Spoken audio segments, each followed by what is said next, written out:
மத்தேயு நற்செய்தி அதிகாரம் 17. இயேசு தோற்றம் மாறுதல். 6 நாள்களுக்கு பின்பு இயேசு பேதுருவையும் யாக்கோபையும் அவர் சகோதரரான யோவானையும் ஓர் உயர்ந்த மலைக்கு தனிமையாக கூட்டிக் கொண்டு போனார். அங்கே அவர்கள் முன் அவர் தோற்றம் மாறினார். அவரது முகம் கதிரவனைப் போல் ஒளிர்ந்தது. அவருடைய ஆடைகள் ஒளி போன்று வெண்மையாயின. இதோ, மோசேயும் எலியாவும் அவர்களுக்கு முன் தோன்றி இயேசுவோடு உரையாடி கொண்டிருந்தனர். பேதுரு இயேசுவை பார்த்து, ஆண்டவரே, நாம் இங்கே இருப்பது நல்லது. உமக்கு ஒன்றும், மோசேக்கு ஒன்றும், எலியாவுக்கு ஒன்றுமாக 3 கூடாரங்களை அமைக்கட்டுமா? இது உமக்கு விருப்பமா என்றார்.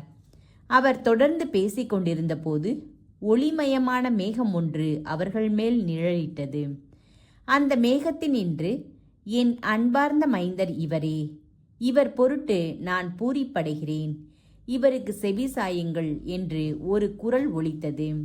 அதை கேட்டதும் சீடர்கள் மிகவும் அஞ்சி முகம் குப்பிர விழுந்தார்கள். இயேசு அவர்களிடம் வந்து அவர்களை தொட்டு, எழுந்திருங்கள், அஞ்சாதீர்கள் என்றார். அவர்கள் நிமிர்ந்து பார்த்தபோது இயேசு ஒருவரை தவிர வேறு எவரையும் காணவில்லை. அவர்கள் மலையிலிருந்து இறங்கி வந்தபோது இயேசு, மானிட மகன் இறந்து உயிருடன் எழுப்பப்படும் வரை இக்காட்சியை பற்றி எவருக்கும் சொல்லக்கூடாது என அவர்களுக்கு கட்டளையிட்டார். அப்பொழுது சீடர்கள் அவரிடம், எலியாதான் முதலில் வரவேண்டும் என்று மறைநூல் அறிஞர்கள் கூறுகிறார்களே, அது எப்படி என்று கேட்டார்கள். அவர் மறுமொழியாக, எலியா வந்து எல்லாவற்றையும் சீர்படுத்தப் போகிறார் என்று கூறுவது உண்மையே. ஆனால் நான் உங்களுக்கு சொல்லுகிறேன், எலியா ஏற்கனவே வந்துவிட்டார். அவரை மக்கள் கண்டுணரவில்லை. மாறாக தாங்கள் விரும்பியவாறெல்லாம் அவருக்கு செய்தார்கள். அவ்வாறே மானிட மகனையும் அவர்கள் துன்புறுத்துவார்கள் என்றார்.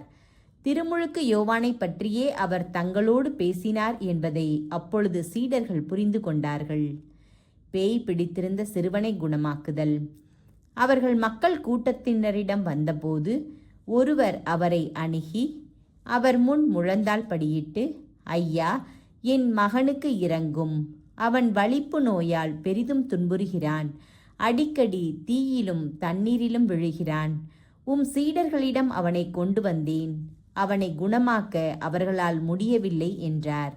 அதற்கு இயேசு, நம்பிக்கையற்ற சீரழிந்த தலைமுறையினரே, எவ்வளவு காலம் நான் உங்களோடு இருக்க இயலும்? எவ்வளவு காலம் நான் உங்களை பொறுத்து கொள்ள இயலும்? அவனை என்னிடம் கொண்டு வாருங்கள் என்று கூறினார்.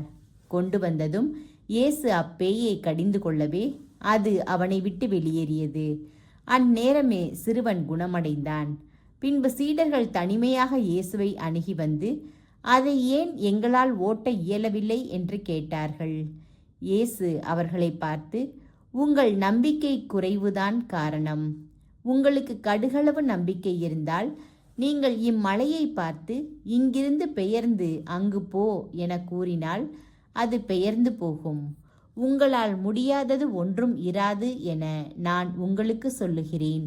இவ்வகை பேய் இறை வேண்டலினாலும் நோன்பினாலுமே அன்றி வேறு எதனாலும் வெளியேறாது என்றார். இயேசு தம் சாவை 2ஆம் முறை முன்னறிவித்தல். கலிலேயாவில் சீடர்கள் ஒன்று திரண்டிருக்கும் போது இயேசு அவர்களிடம், மானிட மகன் மக்களின் கையில் ஒப்புவிக்கப்படவிருக்கிறார். அவர்கள் அவரை கொலை செய்வார்கள். ஆனால் அவர் 3ஆம் நாள் உயிருடன் எழுப்பப்படுவார் என்றார். அப்பொழுது அவர்கள் மிகவும் துயரடைந்தார்கள். இயேசு வரி செலுத்துதல். அவர்கள் கப்பர்நாகூமுக்கு வந்தபோது கோவில் வரியாக 2 திராக்மா தண்டுவோர் பேதுருவிடம் வந்து, உங்கள் போதகர் 2 திராக்மா வரியை செலுத்துவதில்லையா என்று கேட்டனர். அவர், ஆம், செலுத்துகிறார் என்றார். பின்பு வீட்டிற்குள் வந்து பேதுரு பேசத் தொடங்குவதற்கு முன்பே இயேசு, சீமோனே, உனக்கு எப்படி தோன்றுகிறது? இவ்வுலக அரசர்கள் சுங்க வரியையோ தலைவரியையோ யாரிடமிருந்து பெறுகின்றார்கள்? தங்களுடைய மக்களிடமிருந்தா மற்றவரிடமிருந்தா என்று கேட்டார். மற்றவர்களிடமிருந்துதான் என்று பேதுரு பதிலளித்தார்.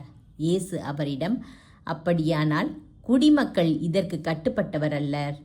ஆயினும் நாம் அவர்களுக்கு தடையாய் இருக்கக்கூடாது. எனவே நீ போய் கடலில் தூண்டில் போடு.